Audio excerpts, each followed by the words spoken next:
orders over the last few weeks. Washington is doing a lot of things that we were not expecting, but we have to weather the storm just like any other storm. Small businesses will be impacted, I'm sure. We don't know exactly how because everything's still up in the air, but we're trying to stay on top of what's going on in DC as well as what's going on in South Carolina. Um, how the effects of Washington changes will impact the state and how it will impact you as a small business owner. Um, so we keep our ears and our eyes open. Um, and one thing that I can say to small businesses, if you've been running a top-notch company, you're okay. It's all about how prepared you are to deal with challenges and change. So if you've been doing what you're supposed to do, you'll feel the bite, but you'll survive the bite also. And at the commission, what we're trying to do is to make sure that whatever comes down for small businesses, it lands in your favor and not against you, if we possibly can. But it's a new day, and we have to look at what's coming after us or coming towards us and respond accordingly. And we're going to give the members a chance to voice their concerns at the end of at the end of the meeting. Right now, I'm going to let Johnny Birch, who's our new director of our small business division, just give you just say hi or what have you, followed by Ashton, who is going to give you the updates for small businesses. Good morning. Can everybody hear me? Yes. Okay. All right. So, as you know, my name is Johnny Birch. I'm the director of the Small Business Division here at the Commission for Minority Affairs. So, I want to say to all the small businesses before we get started, and I'll echo something that Dr. DaCosta said earlier. I've been doing this, and she's been doing this for a long time. So, what's happening now is no one really knows how to define who you are as a small business. If you look around, there's really not a definition of what a small business consists of. So, as she said previous, if you're doing all the right things, then this will be beneficial to you because I think it'll be well defined once all we clear all these hurdles about where you stand as a small business and what are the benefits of being a small business owner. So I say this, it's challenging with the we don't know where we're going, what's next. But I tell you what we can do today, we can continue doing what we've been doing. And as long as you're doing it the right way, there's some benefits in the long run. Yes, is it going to be difficult? Of course, because there's a bunch of naysayers. They really don't know what's going on. They don't know what they're doing. And we're here to fight for you as the small business owners. And that's what we're going to continue to do. And with the executive director, I know she has some things in place and she's going to put up a good fight as far as how we continue to do business with small businesses in the state. Because believe it or not, you make up about 80 to 90% of all the productivity that comes out of the small business arena. So you are a valuable asset. So don't allow the this to really distract you from doing what you've been doing. Let's just kind of put more fuel to the fire and push forward. With that being said, I'm still out. The team is still out. We're still all over the state. We'll be in Florence tomorrow at an event in Florence. And we're going to continue to talk small business. That's what we're doing. We're talking small business now. And that's all we're talking is the small business division. So with that being said, I'm going to turn it over to my outreach coordinator, which is Aston. And if you have any questions for me, and you can email me. My email is jbirch@cma.sc.gov. So Ashton, I'm gonna turn it over to Ashton Williams, my outreach coordinator. Thank you. All right. Good morning. Can everybody hear me okay? Awesome, awesome, awesome. Well, just wanted to say good morning. My name is Ashton Williams Sr. I'm the new outreach coordinator, started October the 17th, 2024. So I'm excited to be here with at a great place with some great leadership here. Prior to being here, I was with SCDOT for quite some time working in their small business division. And here with CMA working in this small business division. So I just want to kind of talk about some things we have been working on.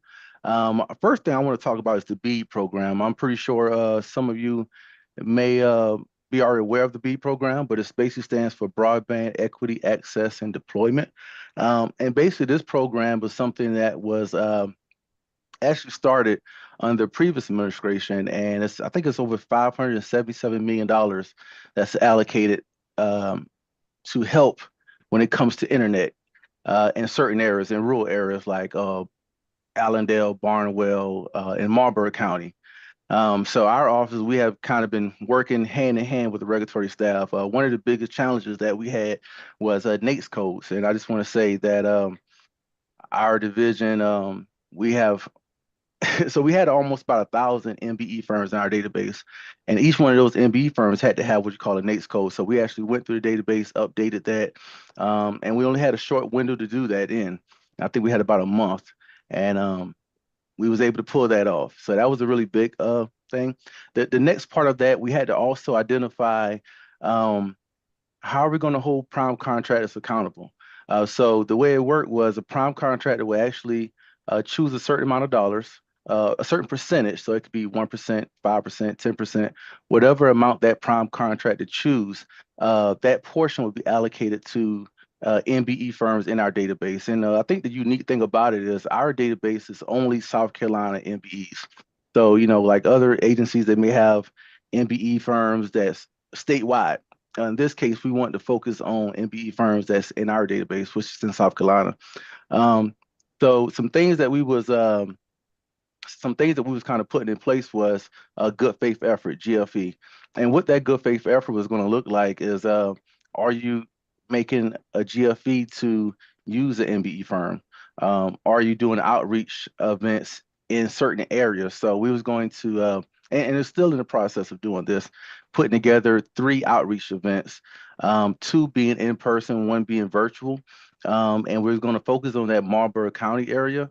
Um, and not only our staff, but it would be a prime contractor or either shortlisted of prime contractors, regulatory staff, because they would be actually um, overseeing it as far as prime contract is concerned. And our office will come in as a liaison to make sure those prime contractors are meeting that GFE, meeting that goal. And then also too, the next part we was going to focus on was prompt payment. I know with DOT, and I see we have LaCenta, I know she's pretty familiar with this because she's in construction. Most time prime contractors pay that small business 7 days from the date that they receive payment. Uh, and we was asking that instead of waiting 7 days when the prime receive payment, can we actually have that small business paid within a 10 to 12 day period from the date they completed their work and submitted their invoice? So those are some things we was kind of putting in place, kind of lining out um, things that would help small business to grow. Because if you're not paid on time, you'll be out of business. That's one of the biggest challenges that we see. Um, so those are some things we're working on. Um, and I will tell you this, as of last week, we was actually, well, let me, before I get there, we actually did a event in Marlborough County, and we actually talked to me, Johnny, Dr. Costa, Brent, and Tim. We was all in Marlborough County talking with some of the administrative staff there, talking about our plans and how we're going to be um, our role with the CMA.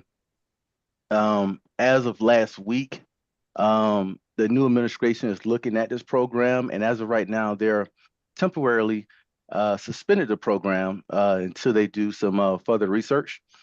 So as of right now, it's still something that's going to happen, but we're just waiting for further guidance. So it's a little uncertainty there. So as soon as we know more about that, we'll let you guys know as well. So I just want to talk about that. I want to move a little further down to MBE growth. So since our last advisory meeting, we already certified almost 100 MBE firms, and that's between SCDOT and our office. A lot of time, if the firm is not already certified with SCDOT, Mark, he would actually go out into the field, either Johnny, to actually do the certification site visit. So we've been busy. I also want to talk about recently, we also had our Minority Small Business Summit. I think it was a really good turnout. It was actually a sold out event. So this has been the first event that we had in Charleston, South Carolina. I think we had one last year in Columbia.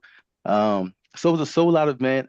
I just looked at the numbers. We actually had about 50 people, attendees, panelists, speakers, all came together, different parts of the state. We even had a business owner came all the way as far as Atlanta, Georgia. So we had business owners traveling to be here with us. So it was a great turnout. We had SBA there as a speaker, Angela.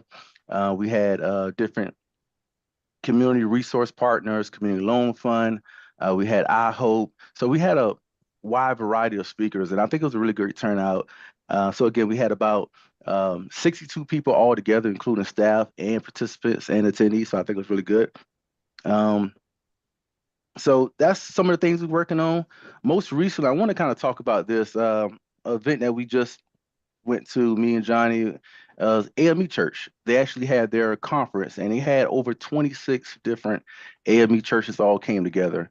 And our role was basically the pastor of one of the churches wanted our office to be there, because what she noticed is we have a lot of small businesses in the community, but it may be not a legalized business. You know, they may be what you would consider a mom and pop. So they may not understand how to start an LLC, how to get started, where to go, who to talk to. So our goal and our mission was to be there as a liaison, showing them this is where you start. And if we can turn some of those skills you have that you do on an everyday basis to a legitimate business, we can help them grow. So it was a great turnout. I know Margaret, she put together a list of different MBE firms in our database, breaking out by county. And that was very helpful because the AME churches, what they're looking to do is they want to utilize more resources in the community, and not just utilize resources in the community, but they also want to utilize our certified firms that's in South Carolina. And so what they're particularly looking for, each AME church that has one, let's say in Columbia, they want to utilize the ones that's in Columbia, Charleston, and help them to grow and kind of spend dollars within their community to kind of grow that ecosystem. So, and outside of that, we've just been kind of going to a lot of events, panel discussions, and just helping the community, just growing as a whole. So that's it for me, unless we have questions or unless we want to do questions at the end. But that's all the updates that I have so far. All right. Thank you so much. Is Christy on for the presentation? Yes, ma'am, I am.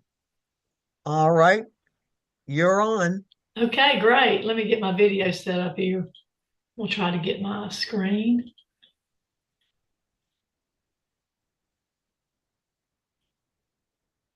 Good morning, everybody.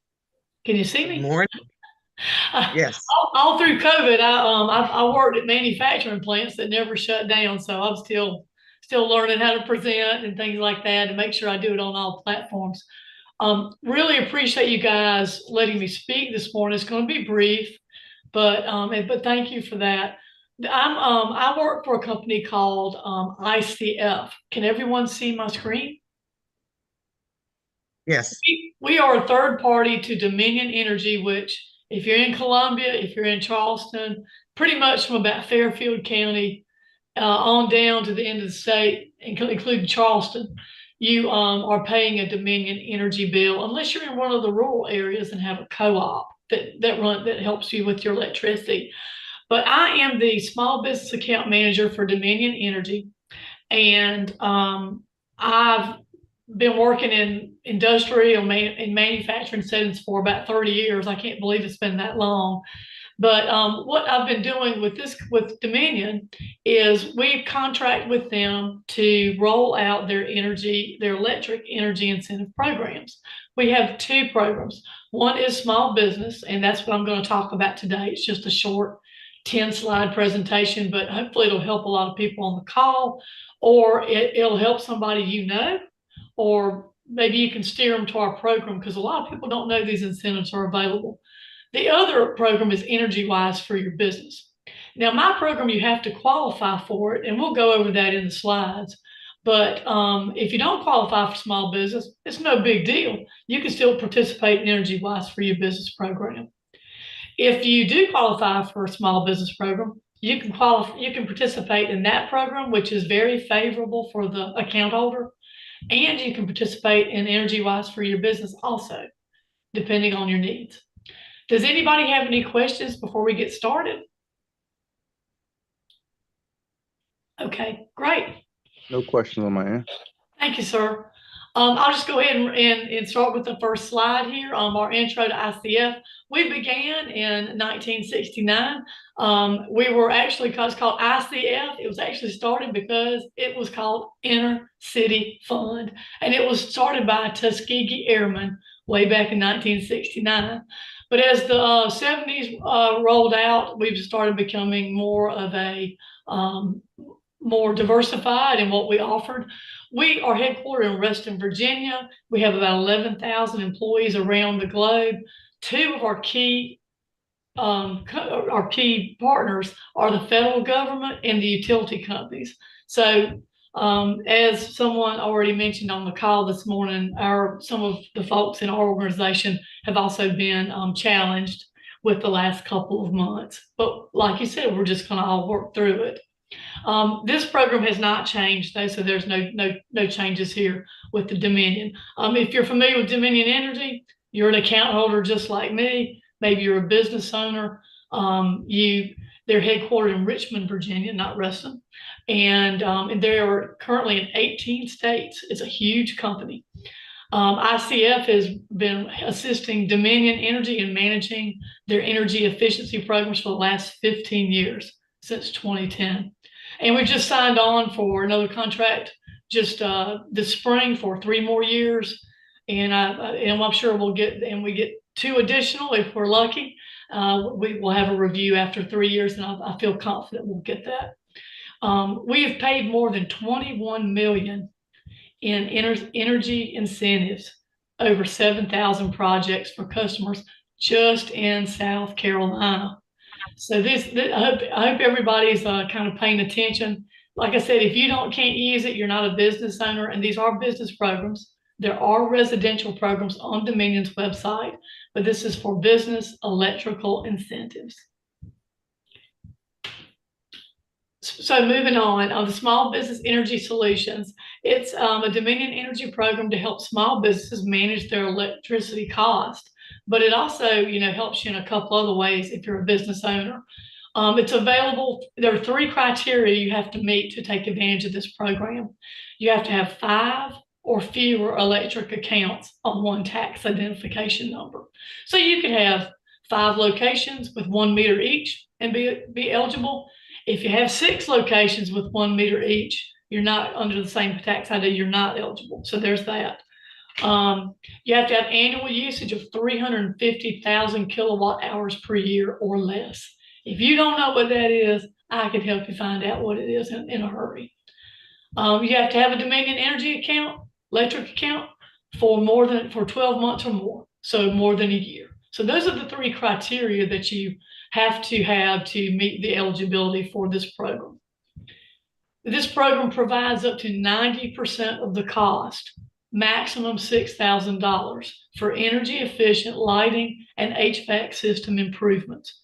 Meaning, Dominion will pay 90% of that project. If your project costs $1,000, Dominion will pay $900. You will pay $100 plus tax on materials. That's how that works. With the maximum is $6,000. That is the top that Dominion will write the check for, meaning you can have an electric project, or an energy project that is around $6,600, because 90% of that is about $6,000. Our Energy Wise for your business program, as I mentioned, that if you're not eligible and meet these 3 criteria up here, it's available for business customers who don't meet these requirements. So there is a program for you. This is also the same program that handles the Michelins of the world, the account holders that have, 20 convenience stores and things like that. So like I said, if you're in small business and you qualify, you can double dip in both. Anybody have any questions so far? I have a question, Christy. Can you hear Yes, me? ma'am. So the $6,000, is that per project? I mean, for example, could somebody apply for 5,000 for efficient lighting and another 4,000 for an HVAC improvement in the same year? Not for this program. The max is 6,000, but let me tell you, some like for instance, I'll have a church that needs a big church. They have $40,000 worth of lighting they want changed. And the benefits for changing are you drop your bill immediately, and if you own the property, you're improving your property. And Dominion's paying for 90% of that, so it's a really great deal. But for this program, it's a $6,000 payout per year, and each program year though it rolls over. So on the program year starts on December 1. So if you get $6,000 worth of Dominion payout in November of 2025, well, December 1 of 2025, you're eligible for a brand new bank of $6,000. Does that make sense? I have a Yes, question. thank you. Hi, great question, Michelle. Christy, I'm familiar with the program, but you just told me something I didn't know. So pretty much, say for instance, like I own several commercial properties. We're upgrading all of our lighting to LED. So if we submit those and we are eligible, do we get like credits toward our bill, or how does that imply? Or do you actually provide the LED lighting and install for us? Like, can you kind of help me understand how it works? Sure. I'm going to walk through that a little bit too, but yes, but we do provide it. And I'll tell you this because it's not in the slides. Dominion is trying to achieve a certain level of energy savings. A lot of this, and I'm just gonna, I don't think it's a secret. Yeah, everybody's heard about how AI is commanding so many resources on the power grids. Among other things, people moving into South Carolina. It's a very popular place to live now. It's a lot cheaper for the utility company to incentivize these projects and encourage business owners to reduce their wattage so that we can give it to somebody else and they can use it. So that's kind of the part of the push behind it. And I'll go ahead and just keep going if that's okay, and we'll get into it. But it's a very turnkey program, and hopefully I think you'll see as we go along how easy it is to get involved, if you don't mind. So as we just a quick slide on all the different businesses that can qualify. Nonprofits qualify. We can do government.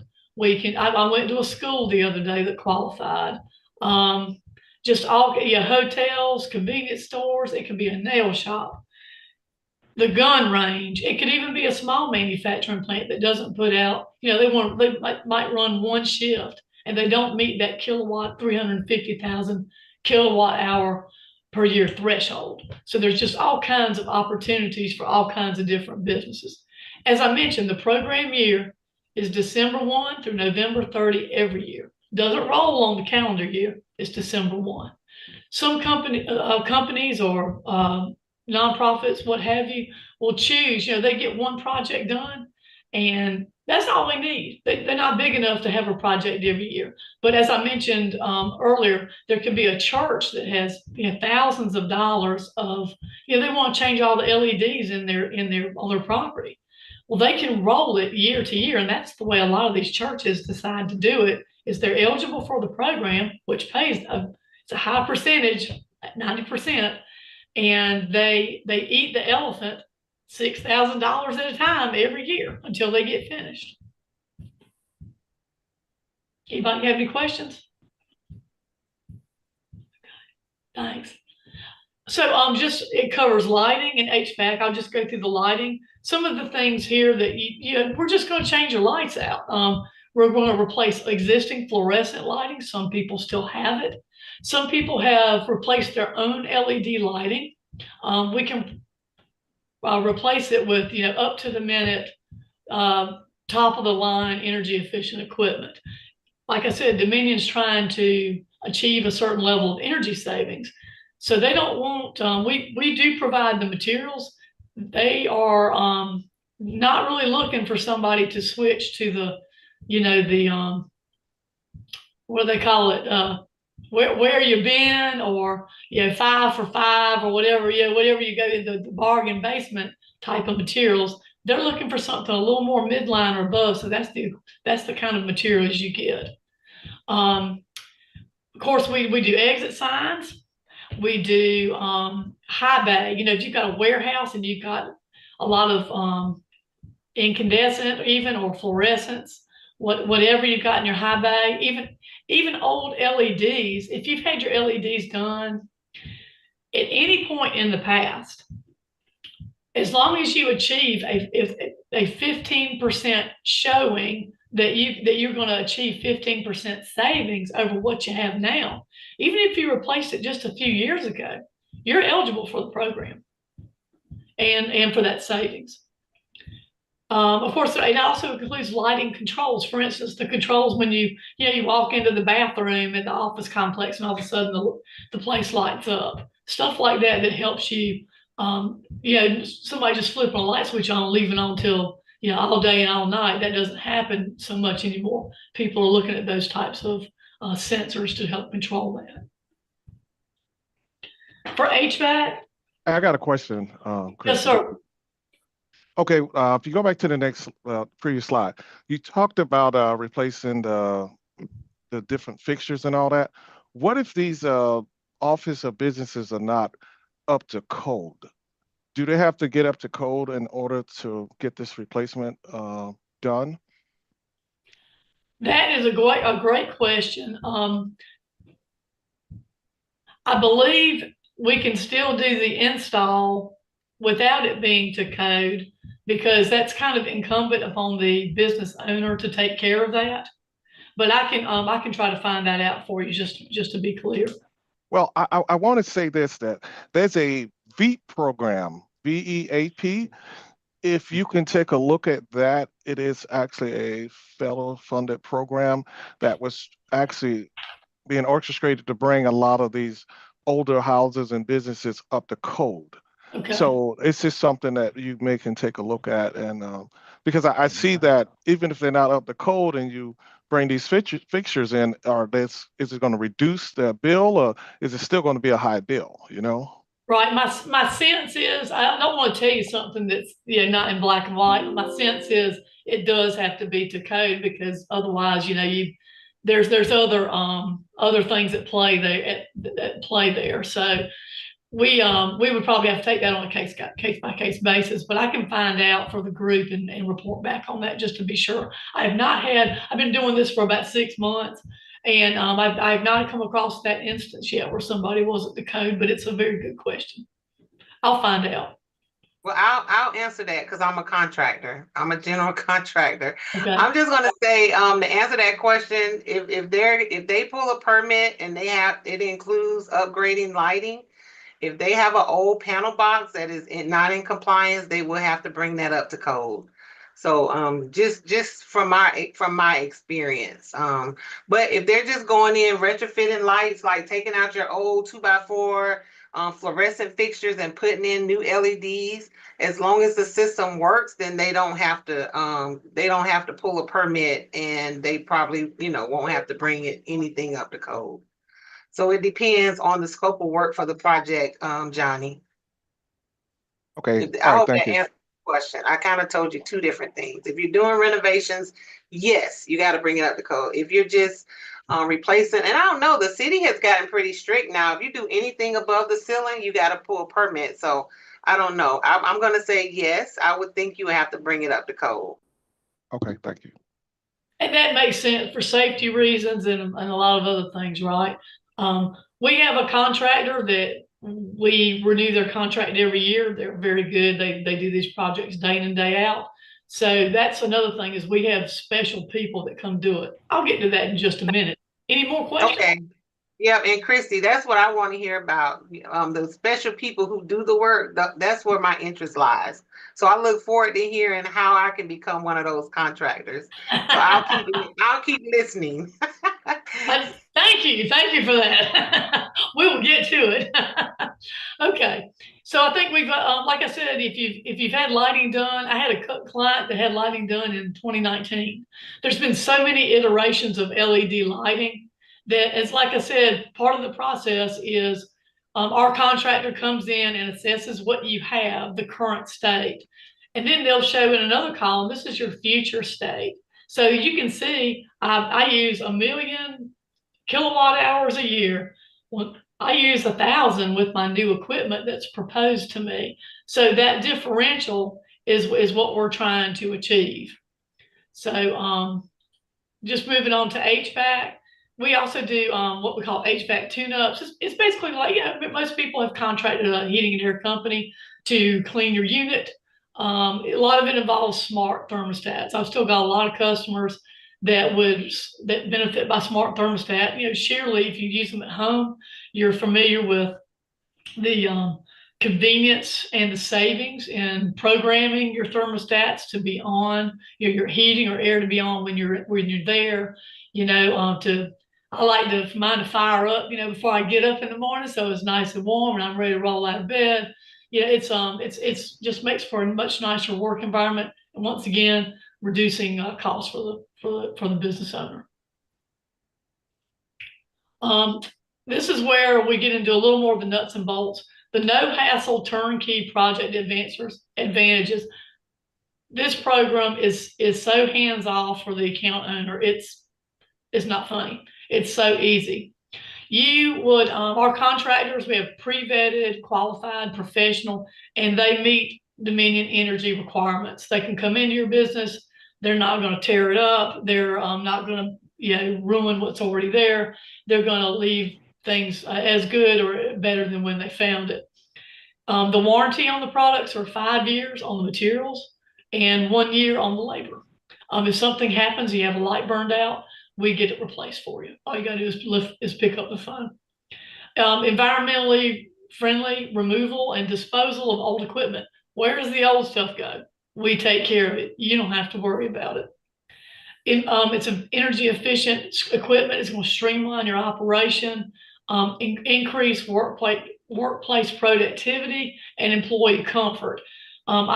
We had this done at a manufacturing plant I worked at, and you would not believe, everybody came off Christmas break and it was like everybody was immediately in a good mood because all of a sudden the lighting had ratcheted up. It was just so nice to have everything so much more energetic and just a good work environment in the plant. You could just tell it really affected people. Your next bill will show a drop in the bill. So there you'll be achieving energy savings right off the bat and on out with your billing cycle, every bill. And if you've got a property owner, then you benefit from the capital improvement. And once again, Dominion's going to help you pay for 90% of it. So that's a no-brainer in a lot of cases. So to get started with this, it's really easy. You would contact us to schedule a free, it's free, no obligation. If you come and get the analysis, I look you up in our system, you are good to go and you're eligible for the program. I send my contractor there. He comes and does the assessment. If you decide, you know what, and since we got this done, I won the lottery and I'm not going to work here anymore and I'm not going to operate this business anymore. I'm hopping off to wherever I want to go and live the rest of my life or whatever. You don't have to do that. You can, that is completely and absolutely up to you if you don't want to proceed with the project. So I just wanted to make that clear. Before our contractor leaves, I may have mentioned he's going to show you a report. It's going to show you the total cost of the project. It's going to show you the 90-10 Dominion Energy customer split. So you'll know right away how much you're responsible for and how much Dominion's responsible for. you'll see your energy savings. So if you're one of these businesses that, you know, you've got energy savings initiatives as part of your goals for the year, you can show that to your management team or stakeholders, whoever, and show, hey, we dropped this from this to this, and we've saved this much money. It'll also give you your return on investment. Most of the time, it's well under a year. If you're ready to go ahead with the program, we have a participation agreement to sign. It's just signing that you are, you know that you're going to pay the 10% plus tax on materials. I did not mention, if you have high bays in a warehouse type of situation, if we need scissors lift or something like that to get up there, that is part of the customer payout as well. That's another thing on top of it. But in general, it's the 10%. And as I mentioned, this last bullet point, when the project's complete, you pay 10% plus taxes on material to the contractor. That's our contractor. We pay the remaining 90%, again, up to $6,000 cap to the contractor. Any questions? Okay. Just a couple of businesses, and we're almost finished. These are an antique gallery in Summerville. They took and kitted out every booth they had with LED lights, and they actually got the maximum payout of $6,000. Their payback period was less than a year, and their project was actually over the 66-ish cap that will give you that 600. There's actually ran to about $7,900. But they saved over almost 15,000 kilowatt hours a year by doing it. Another place in Utahville, South Carolina. If you're from around Manning, you know where that is. Maybe not so far from Orangeburg and stuff like that. These guys also use it. They made lighting upgrades, saved almost 20,000 kilowatt hours a year. Their project was less than the Project Max, but Dominion still paid that 90%. And it took them less than a half a year to recoup their ROI. So, okay, does anybody have any questions? Christy, Okay. can I get your contact information? I'd like to have you do a presentation for my team. Yes, ma'am. I can send it here if you'd like. I can shoot it to you by email, or you could. How would you prefer? I'll take this, but I'll send you an email, or I'll put my email address in the chat. How's that? That sounds great. And then I've got this too, so. Yeah, I would love if anybody's got a business organization, nonprofit group. If you've got a big church and you've got a lot of business owners in that church, I'll come talk to them. We want to spread the word about these programs. It's such a good deal. I will tell you that the program is expected to go to an 80-20 split. I don't know when that's going to happen. The word on the street is it could be in a couple of months. But, we'll find out when that happens, and we'll go from there. It's still very favorable. The public service commissions around the company help the utilities to decide to roll these programs out.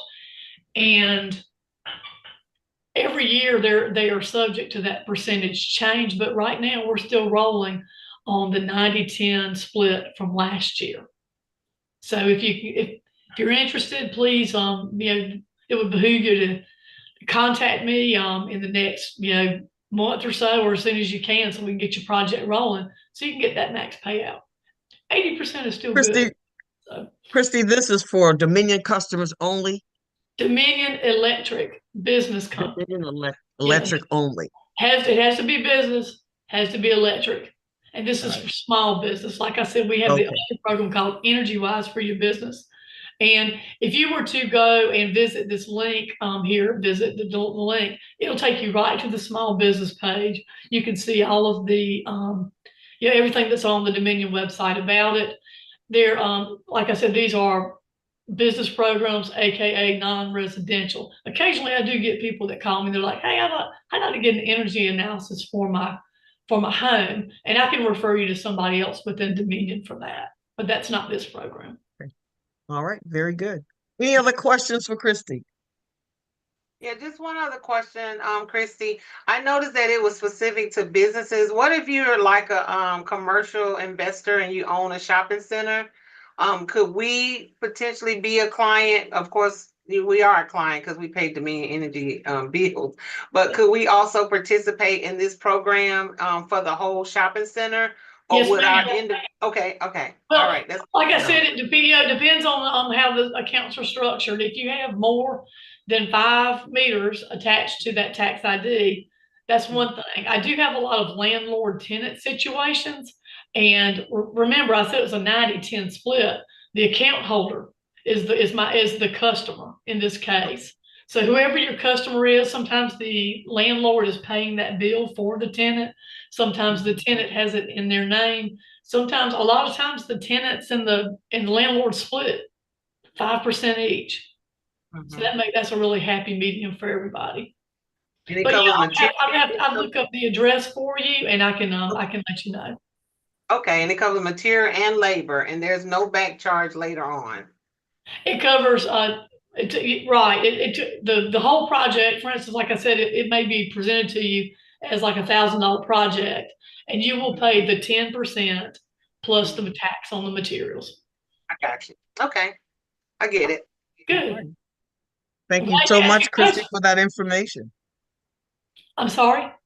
Thank you so much for all the information. Thank you so We will much for certainly having me. I share. really appreciate it. Absolutely. Thank you. All right, we're going to move into our open committee discussion. I want to hear from some of the advisory committee members on your feel for what's going on right now. We know that 8A and the minority business development centers, all those things are on the block. I need to hear some feedback from those of you who will be directly affected by these changes.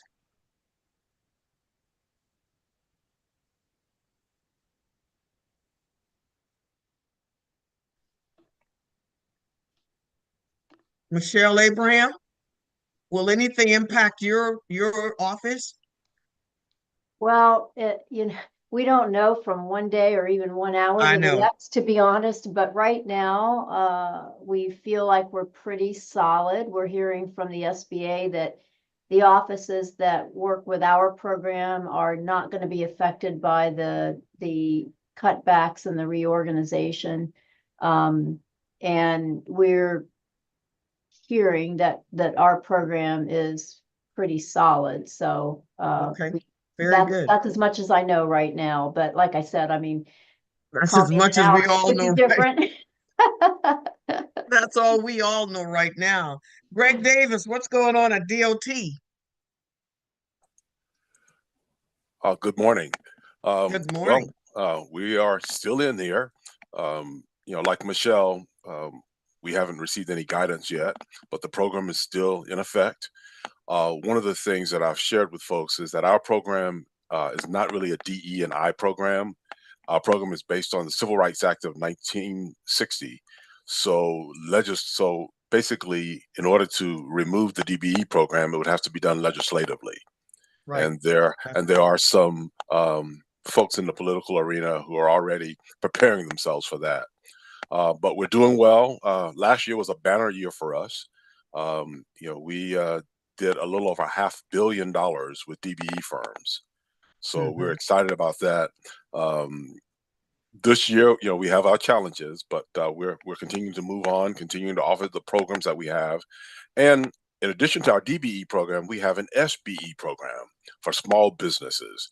And I think 99% of our people are those who are certified as DBEs, are also certified as SBEs. So we are ready, and we've already begun to look at ways, to pivot to the SBE program so we can continue to help those small businesses. Very good, very good. The commission's doing a lot of the same things. We're going to restructure, but as far as our concerns, we will continue helping small businesses. We did have an amendment to the budget bill to dismantle us and about 100 other commissions or boards, but ours got pulled because our agency, you have to do it legislatively. You can't just put it as an amendment to a particular bill. It has to be dismantled through the law. And I think that we're going to be good.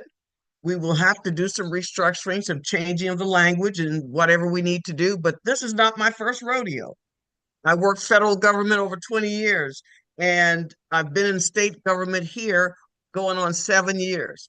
So therefore, as long as you stay ahead of the game and be proactive in your efforts to help structure the company the way you want it to be structured, I think you'll be, folks will be fine. That's what we're doing with the commission.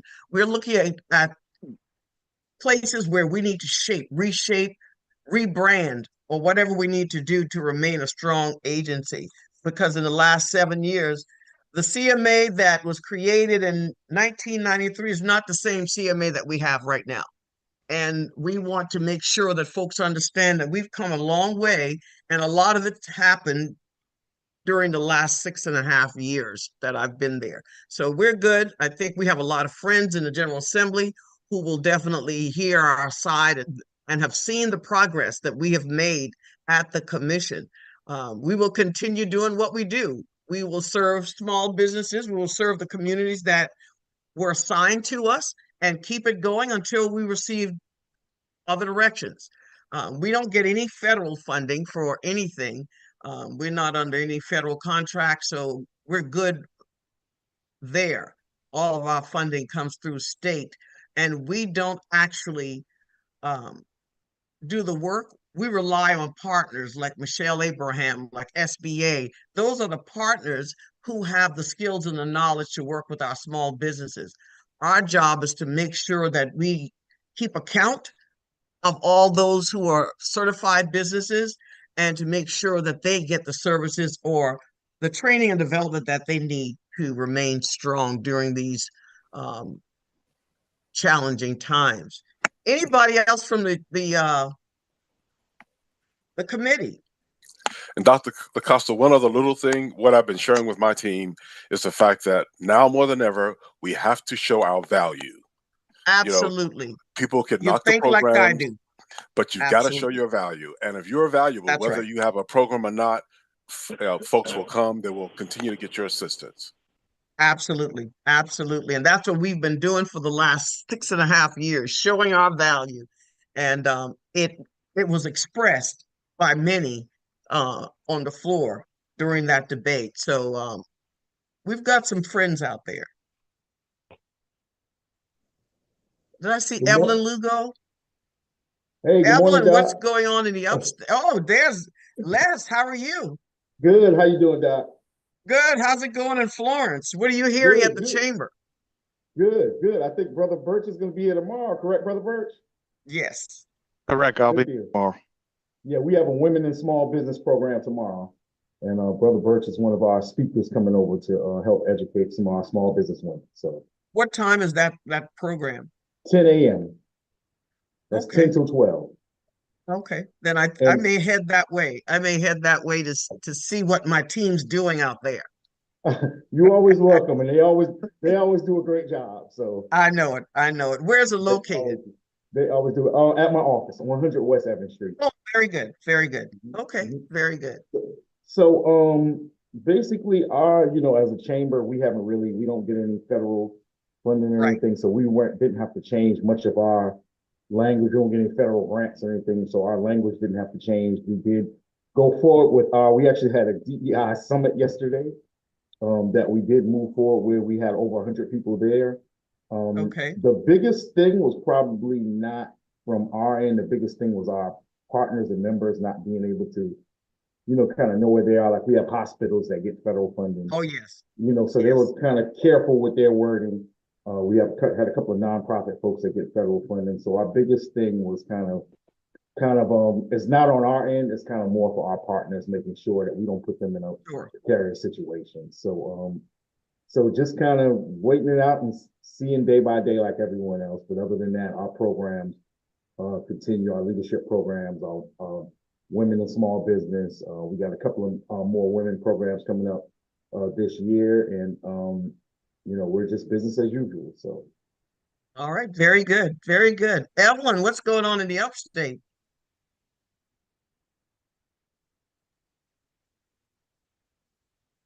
Thank you, Dr. And it's so good to see y'all You too. in the call. Well, we are continue to work. We can change our name. It's the Hispanic Chamber, and we will not change it. But we No, continue to serve. And let me tell you, um, this week I have been receiving more calls than ever with people that wants to start their business. And I never thought sure. that I was going to be true to what I have said in the past, that even if only me in the chamber, I will continue to deliver. And Very good, very good. because the chamber is here to serve people, and we will be here. And more than ever, we need to be together and make this happen, because it's not easy. It really is not No, it's easy not. for It's not. nobody. But No, I think that we need to be together and continue to serve, no matter what. absolutely. I agree. I agree. And the commission is still here to help you with whatever you need. That hasn't changed.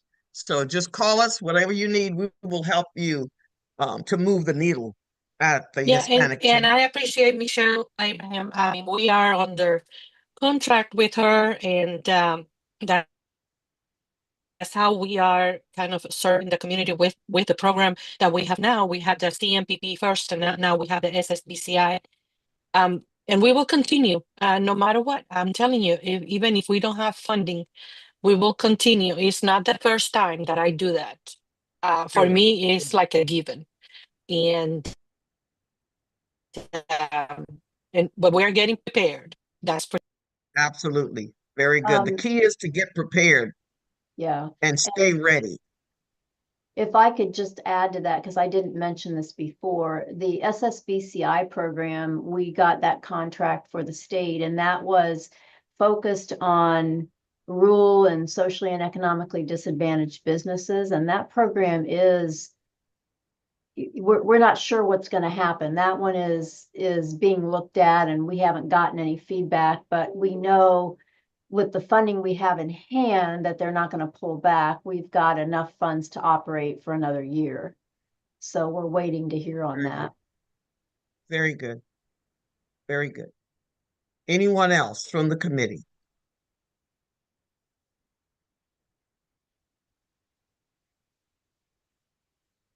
All right. Well, we thank you all for being on the call this morning. We're keeping our eyes and ears open to see what's going to happen in Washington. It may not be as bad as we're thinking. Like I said when I opened this morning, if you've been doing business the right way, you're going to be okay. If you've been working hard, if you've been building your client base, if you have the reputation of doing great things in the community, great work, your work will speak for itself. And that's what we have to depend on. I always say that I don't want anybody telling my story. Let me tell my own story and let me show you the evidence as to why I'm effective in what I do. And that's how you need to think about it. I've had some calls from some folks who are in the 8A program. They're a little bit um, they're a little bit concerned, but they do have some contracts they're trying to finish out. They don't know what's going to come down the road. But like I've told them over and over, contract folks, remember your good work. And they will remember you even when all this language or DEI has changed. They're going to know who they can count on to complete contracts, especially federal contracts on military facilities and things of that nature. Your work will speak for itself. Keep doing what you're doing, and we will all come through this fine. I believe that we will, and you may come out better. We'll never know. So as the dust settles in Washington, D.C., just hold on for the ride. A little bit of turbulence, but this too shall pass, like I always tell folks. So keep the faith, always be encouraged, knowing that what you do is important to the state of South Carolina and the people who are living here. Yes, Mr. Ashton. Just real quickly, can you hear me okay? Yes. Okay, perfect. I know LaCenta had a question earlier about the AME churches. I put Pastor Maxine Sumter contact information in the directory. I mean, not in the directory, but in the comments box. She's building out a small business directory for their community in Columbia and the surrounding area. So you should see that contact information right there. If they have any questions about it, they can contact her. All right. Thank you, Ashton. Thank you, Ashton.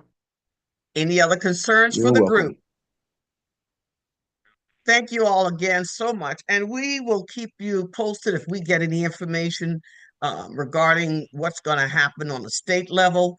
And I'm sure we'll all hear about what's going on the federal level. But we have to keep the faith and we have to work together and help each other the best way that we can. And we will be talking to you all later in another quarter or so. We'll have a last quarterly meeting in June. By then, we should have some answers to a lot of questions. I'm hoping we'll have some answers to some questions by June before the General Assembly adjourns for the year.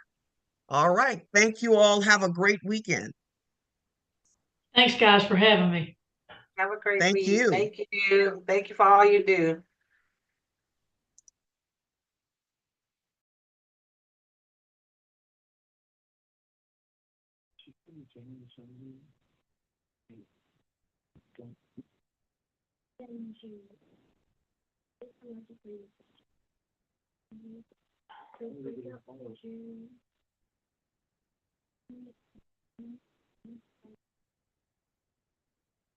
They don't come back in January. Only committees meet in between, but once they end June,